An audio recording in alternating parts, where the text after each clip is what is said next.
Ma vie, nul ne la prend, c'est moi qui la donne. Dans sa passion, Jésus nous donne librement sa vie, par amour. Lui, le Fils de Dieu, se fait esclave. Il va jusqu'au bout, librement jusqu'à la croix, crucifié par amour pour tous les hommes, par amour pour nous, comme nous le rappelle saint Paul dans la deuxième lecture. Le Christ Jésus, ayant la condition de Dieu, ne retint pas jalousement le rang qu'il égalait à Dieu, mais il s'est anéanti, prenant la condition de serviteur, devenant semblable aux hommes. Reconnu homme à son aspect, il s'est abaissé, devenant obéissant jusqu'à la mort et à la mort de la croix. Oui, dans sa passion, Jésus donne librement sa vie par amour pour nous. Ma vie, nul ne la prend, dit Jésus, c'est moi qui la donne. Comment cela se traduit-il? Eh bien, contemplons Jésus dans la passion que nous venons d'écouter. Tout d'abord, dans la passion de notre Seigneur Jésus-Christ, selon saint Matthieu, avez-vous donc remarqué la puissance intérieure de Jésus, la force de Jésus, dans sa passion, ainsi que son autorité, sa maîtrise des événements? C'est, oui, Jésus qui donne sa vie. De plus, avez-vous noté le silence de Jésus dans sa passion? Quel silence! Pas un silence de haine, de colère, de vengeance, mais un silence habité, un silence parlant, aimant, miséricordieux. Après le silence de la nuit de Noël, voilà le silence de l'agonie de Jésus, le silence de sa passion, silence éblouissant, révélant le Fils de Dieu.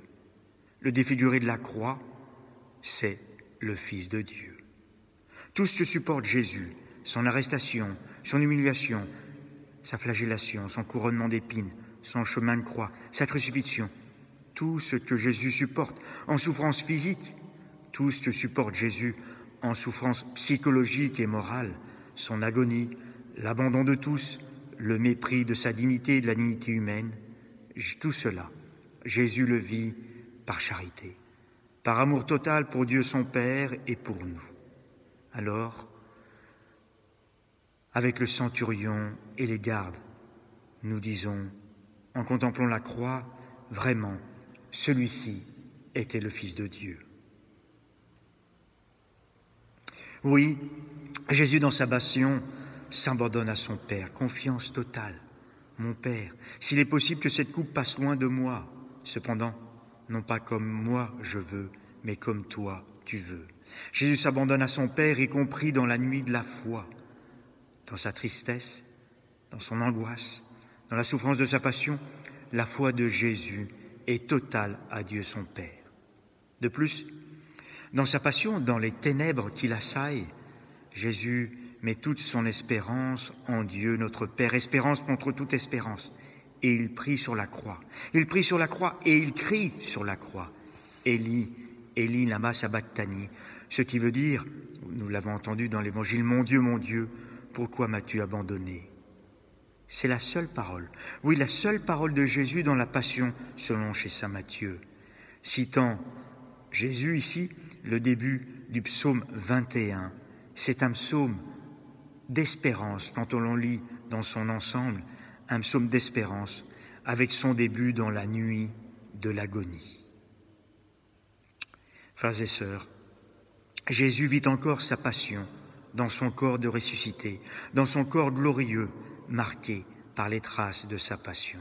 Oui, Jésus vit encore la passion avec tous ceux qui souffrent physiquement, psychologiquement, avec tous ceux qui sont à travers le monde persécutés dans leur foi, avec tous les martyrs, avec tous ceux qui sont touchés par le coronavirus. C'est sa vie de crucifié, ressuscité, dont l'amour est total et victorieux, que je vais recevoir dans l'Eucharistie dans un instant, en communion spirituelle avec vous tous qui nous rejoignez par les ondes. Communion spirituelle à la vie du Christ ressuscité. Alors, frères et sœurs, pour cette semaine sainte qui s'ouvre, oui, disons déjà pardon au Seigneur. Pardon, Seigneur, pour tous nos péchés. Oui, Seigneur, pardon pour tous nos péchés que tu portes sur la croix. Je le disais Dans le mot de vidéo, nous savons t'acclamer, Hosanna, ô fils de David. Béni soit celui qui vient au nom du Seigneur, Hosanna au plus haut des cieux. Et puis, nous t'abandonnons, Seigneur, en te laissant seul, en t'oubliant, nous t'abandonnons, en t'oubliant dans notre quotidien, et parfois même, nous te renions.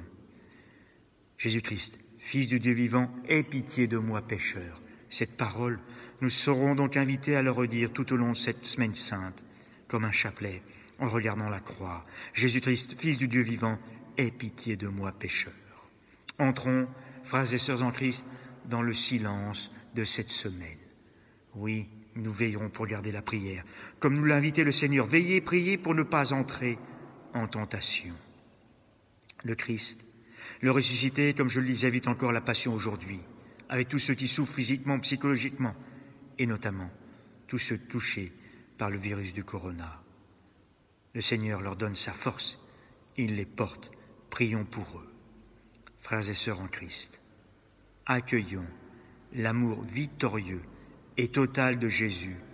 Oui, laissons-nous toucher au cœur par son amour total, plénier, victorieux.